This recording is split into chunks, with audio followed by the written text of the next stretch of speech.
Bundle మొత్తం వచ్చేసరికి మీకు 120 రూపీస్. చాలా వేరియేషన్స్ ఉంటాయి డిజైన్స్ అని. ఇవన్నీ కూడా పెద్ద బండల్స్ అండి. హైదరాబాద్ స్పెషల్ బ్యాంగిల్స్ అండి. హైదరాబాద్ కటింగ్ గాజులు అని కూడా అంటారు. గట్టి గాజులు అండి. ఇవి చాలా బాగుంటది క్వాలిటీ అండ్ షైనింగ్. స్టోన్ గాజులు చక్కగా మనకి గోల్డెన్ లాగా స్టోన్ వస్తుంది.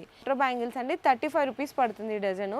రెయిన్బో స్టోన్ వచ్చేస్తుంది డజన్ అండి. ఇది డజన్ చూసారా, బాక్స్ మొత్తం కేవలం 120 రూపాయలండి అంతే. ప్రైజ్ ఒకటే గానీ కలర్స్ అండి. మీకు ఇట్లా 6 కలర్లు వస్తే మధ్యలో చక్కగా ఇట్లా బాక్స్ మొత్తం తీసుకోవాల్సింది అయితే ఉంటది. ఇందులో మధ్యలో అక్కడక్కడ గోల్డెన్ లాగా కూడా బ్యాంగిల్స్ అనేది కూడా ఉంటది అండి. సైడ్ గోట్లు మెటల్ లో అన్నమాట. ఇది 2 డజన్ ఇట్లా బండల్ వస్తుంది. 3 లైన్ స్టోన్ లో ఇందులో మనకి రెయిన్బో అండ్ నవరత్న సిల్వర్ లోనే హ్యాంగింగ్ బ్యాంగిల్స్ అడుగుతారు కదండి. ఇది చూడండి స్పెషల్ ఆఫర్స్ 1000 రూపీస్ కి 5 బండల్స్ అండి. ఇందులో అన్ని కూడా స్టోన్ అనేది చూడొచ్చు, చాలా మంచి క్వాలిటీ ఉంటుంది. చాలా ఇందులో మీకు సైజెస్ అనేవి డిఫరెంట్ సైజెస్ వస్తున్నాయి. ఎందుకంటే ఒకటే డిజైన్ ఒకటే కలర్ కాబట్టి